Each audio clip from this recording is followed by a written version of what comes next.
So it has been a year after I left Russia, and even though I've been twice in Moscow, to be frankly, and I figure out throughout this year that there are specific kind of people which are really hard to talk with them because um, when I tell them about my travels and all the stuff, and to be frank, Nepal is my 26th country this year, throughout the calendar year, surely.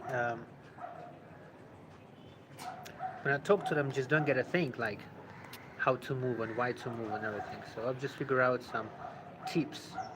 One of them is if you're like in your 40s or you're close to being 40 years old, especially for men, it gets really hard for them to move somewhere, especially if you have a family and more than one kid, especially if you have a house which you have invested in many funds and much of your time. Especially if your relatives are all around you and like you don't feel like you can take them with you and they don't feel like they want to move somewhere and they prefer living in fear but staying in the same place than moving somewhere else because they are really afraid of moving somewhere else. So the biggest reason of being afraid of moving somewhere else is the second tip which I've heard of and which I've thought of a lot is knowing foreign languages. Because when you speak a foreign language, it doesn't matter which, like Armenian, English, Spanish, French, Arabic, or Hebrew, it doesn't really matter. Surely it's better if you speak some of the like languages that are considered popular in the world, like top five or top seven of the United Nations languages. You in your head, you're already you're ready for some unexpected events, for speaking to foreign people and to find your own place anywhere. I'm not talking about the fact that you can actually learn a language anywhere, but like if you're ready for that, it makes your life much easier. And when you are um, still haven't moved yet, still you know that if you do that, you'll find yourself in a good place and everything. So, age, knowing foreign languages, and your total attitude towards life. Because I've just figured out that, for example, most of my partners, the girls I've been with, they prefer staying at home and going abroad for some time, but they're always coming back home.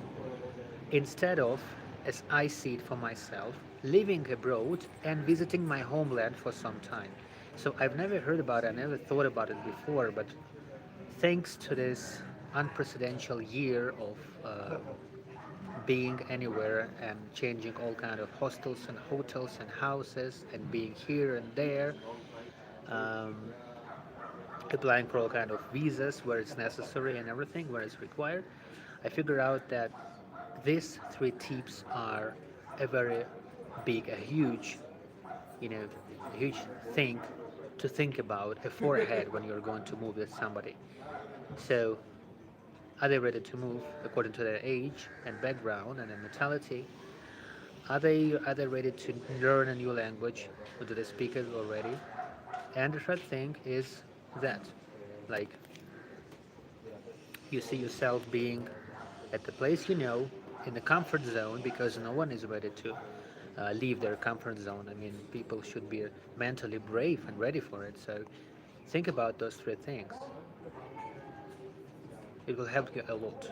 It will help you decide whether you want to be with those people, whether you want to continue your journey with them, and how can you make your best to help them and to help yourself first of all. So because it's a bit stressful, moving all around. It's a bit stressful. Being far from home, it's a bit stressful if you consider your home being somewhere, a specific place. So that's it.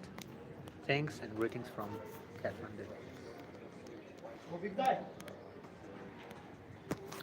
Nepal. Well, I can say some words like Mo Phat Kanju.